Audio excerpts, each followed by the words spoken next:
To show you why your life hasn't improved, no matter what you try, let's look at the life of Sebastian, or Seabass as he's known to his friends. Seabass's problem is that his aspirations are not met with his actions. His goal is to become a successful YouTuber, and he's actually written a decent number of scripts for videos, but he has made very few of them. This isn't going to be about mastering your distractions, or even the specific steps you need to take to achieve your goals. For Seabass and for a lot of us, there is a more fundamental action that needs to happen. We need to find the ideal path that will give us the day-to-day motivation to succeed.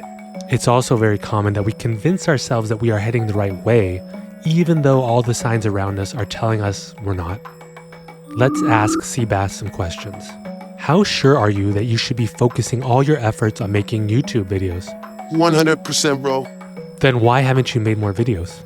Well, I'm still figuring out the type of content I want to make, but once I do, then it'll be a lot easier. Okay, so how are you figuring out the content you want to make? I can just tell if what I write is good or not. Why is Seabass like this? Why is he so sure of himself when his life isn't progressing? It's because he has created psychological armor to shield himself from all the negative things happening in his life. It's a type of persona, or a constructed personality to interact with the world. This particular armor persona is so insidious though because it tricks us into believing we are the hero of our story. We think that we are the knight in shining armor that is impervious to insults, failure, and negativity. This is false. If you are like Seabass, you are not the hero. You are the inverted side of the hero archetype, which is the coward. All you have is your armor that you are hiding behind because you do not want to face just how bad your reality has become. So this is the first thing that Seabass has to do, and it's what we all need to do. We need to strip ourselves of our armor. Look around. Does your life suck? How do you actually feel about it? Are you happy being 27, living with your mother, and having no prospects of ever moving out? Mom, leave me alone! Be honest. Think about it. Write it all down. You need to make yourself vulnerable. You need to let life pierce you. A good example of this is when country singer Tim McGraw's young daughter said he was looking fat on screen.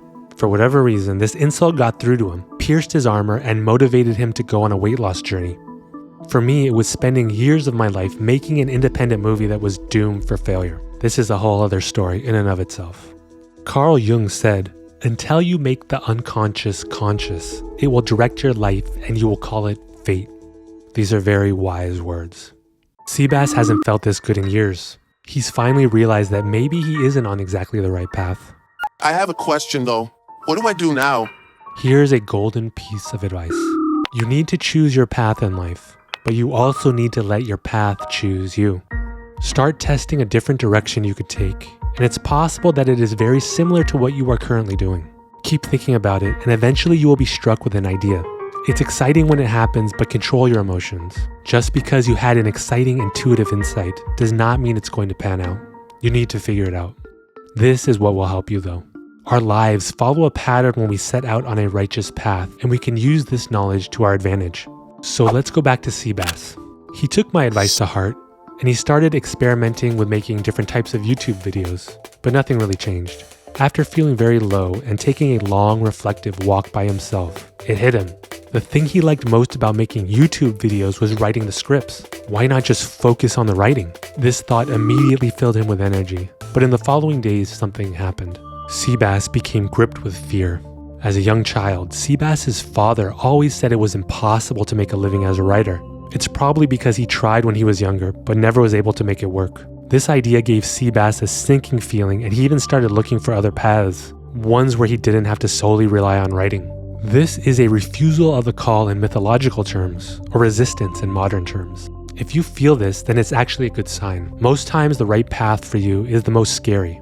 But remember what mythologist Joseph Campbell said, "The cave you fear to enter holds the treasure that you seek." Seabass decided to give it a go even though he was afraid.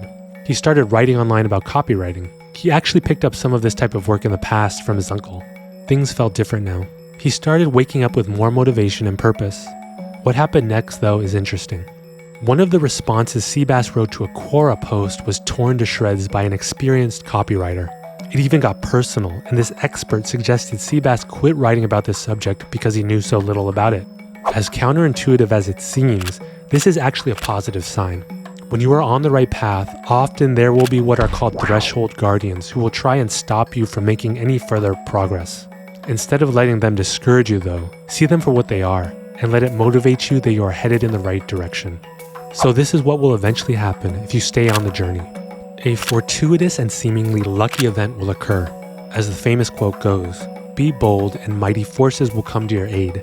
For Seabass, it's that a mentor found him. Another, less jaded copywriter saw one of his posts and hired him part-time and then taught him secrets of the trade.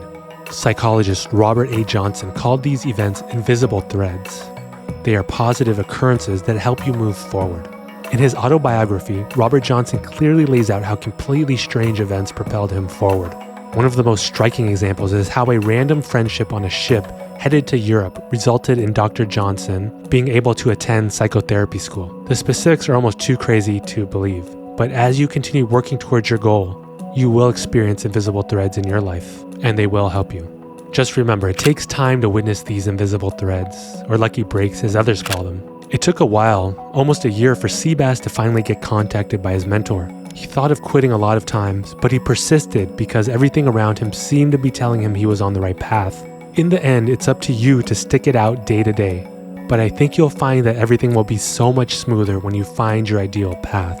I hope this knowledge was helpful, and good luck on your journey.